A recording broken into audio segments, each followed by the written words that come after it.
अब तुम्हारे हवाले वतन साथियों। नायब सूबेदार चुनीलाल का जन्म 6 मार्च 1968 में भद्रवाह में हुआ। चुनीलाल ने 1984 में Jammu Kashmir light infantry regiment को ज्वाइन किया। नौकरी के दौरान ही वे वीर चक्र और सेना मेडल से सम्मानित हुए। 24 जून 2007 में एक मिलिटेंट ऑपरेशन में कुपवाड़ा में तैनात ये जांबाज वीर गति को प्राप्त हुआ। उनकी इस बहादुरी के लिए उन्हें भारत का सर्वश्रेष्ठ peace time military award Ashok चक्र मिला। 24 जून 2007 में चुनीलाल कुपवाड़ा की पोस्ट पर तैनात थे। -5 डिग्री तापमान में 14,000 फीट की ऊंचाई पर रात को करीब 3:30 बजे चुनीलाल को LOC के आसपास संदिग्ध गतिविधियों का एहसास हुआ। उनका शक ठीक था। दुश्मनों ने गोलियां चलानी शुरू कर दी। चुनीलाल और उनके साथियों ने पूरे इलाके को घेर लिया। फायरिंग में इनके 2 साथी जख्मी हुए। अपनी जान की परवाह न करते हुए चुनीलाल ने साथियों को सुरक्षित स्थान पहुंचाया। इसी बीच उन्हें पेट में गोली लग गई। तब भी चुनीलाल बहादुरी से लड़ते रहे और सभी घुसपैठियों को मार गिराया। लेकिन अफसोस कि चुनीलाल भी शहीद हुए। चुनीलाल की पत्नी चिंता देवी कहती है कि 17 वर्ष की छोटी उम्र में इनकी शादी हुई और वे बहुत खुश थी कि वे एक फौजी की बीवी है। नौकरी ऐसी थी कि बहुत कम परिवार को वक्त दे पाते थे चुनीलाल। जब शादी हुई थी मेरी तो मैं 17 साल की थी जी। पहले तो अच्छा लगता था, बाद में पता चलता था कि नहीं टाइम नहीं दे पाते। हाँ, फिर इनको छुट्टी नहीं मिलती। पहले कहाँ छुट्टी मिलती थी, अभी तो मिलती है छुट्टी, पहले नहीं मिलती थी इतनी छुट्टी।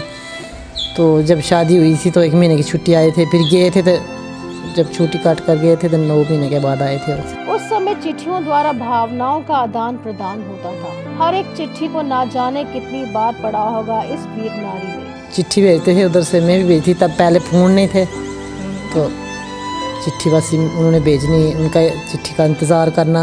मैं भी इधर से भेजती थी चिट्ठी। तो फिर वो चिट्ठी 2-3 बार फिर उसको पढ़ना, उसको देखना। जब तक दूसरी चिट्ठी आई तब तक हाँ, उसको देखना, उसी को बार बार। जब कोई आएगा तो ऐसे लगता था कि कोई ये चिट्ठी लेकर आया है। इंतजार करते। हाँ, इंतज़ार कब आएगी चिट्ठी उनकी। तो आइए कुछ बहादुरी के किस्से और सुनाएं शहीद चुनीलाल के। सन 1987 में चुनीलाल ने सियाचिन में एक ऑपरेशन को वॉलंटियरली ज्वाइन किया। ये ऑपरेशन था कैद पोस्ट को हासिल करने का। 8वीं जैकली सियाचिन में तैनात थी। पाकिस्तान घुसपैठियों ने सियाचिन पर धावा बोल दिया। पाकिस्तानियों ने इस पोस्ट का नाम कैद पोस्ट रखा था कैदे आजम मोहम्मद अली जिन्ना के नाम पर। पाकिस्तानी घुसपैठिए काफी ऊंचाई पर थे और घुसपैठियों को बाहर निकालना एक बहुत ही मुश्किल काम था। लेकिन चुनीलाल ने बेखौफ इस ऑपरेशन को वॉलंटियर किया। रेंगते हुए ये जांबाज कैद पोस्ट तक पहुँचा और फतेह पाई। इस बहादुरी के लिए उन्हें सेना मेडल से नवाजा गया। सन 1999 में पुंछ सेक्टर में ऑपरेशन रक्षक के दौरान पाक आर्मी द्वारा घुसपैठ की कोशिश को नाकाम कर 12 घुसपैठियों को चुनीलाल ने ढेर किया और इस पोस्ट को अपने कब्जे में रखा।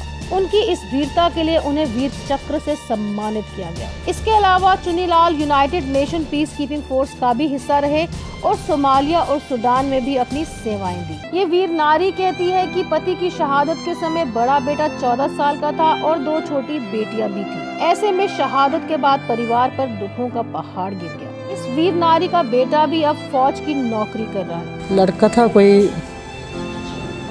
14-15 साल का था वो, तो लड़की थी एक 7-8 साल की थी, एक 10-12 साल। अभी आपका बेटा क्या करता है? वो भी फौज में गया, वो पापा की जगह गया, वो भी उसी पलटन में गया। वो भी। आपकी जो बेटी है वो क्या बनना चाहती है? वो तो अभी उनकी पढ़ा, उन्होंने 12वीं किया तो उनकी शादी होगी दोनों की। एक ट्रेन कर रही है छोटी वाली नर्स की, स्टाफ नर्स की जी। तो बड़ी वाली के घर वाला भी फौज में है। वीर नारी कहती है कि शहादत के बाद केवल फौज ही याद रखती है, बाकी कोई नहीं। बस यही फौज ही आते बेचारे आए, बड़े बड़े अफसर भी आए, ब्रिगेडर वगैरह आए तो वो भी घर में आए हमारे, बाकी फौज के अलावा कोई नहीं आया।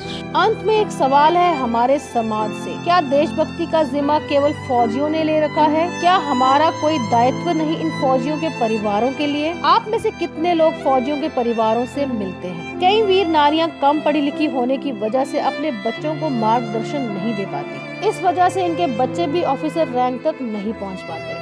सैनिक बोर्ड द्वारा इन बच्चों को हायर रैंक्स में जाने की ट्रेनिंग दी जाती है। इस जांबाज को सम्मानित करने के लिए सैनिक बोर्ड ने अपने एक ऑफिस का नाम चुन्नीलाल के नाम पर भी रखा है। जो भी समाज के लोग वीर नारियों, वीर माताओं को अडॉप्ट करना चाहते हैं, वे सैनिक बोर्ड से संपर्क कर सकते हैं। अब तुम्हारे हवाले वतन साथियों।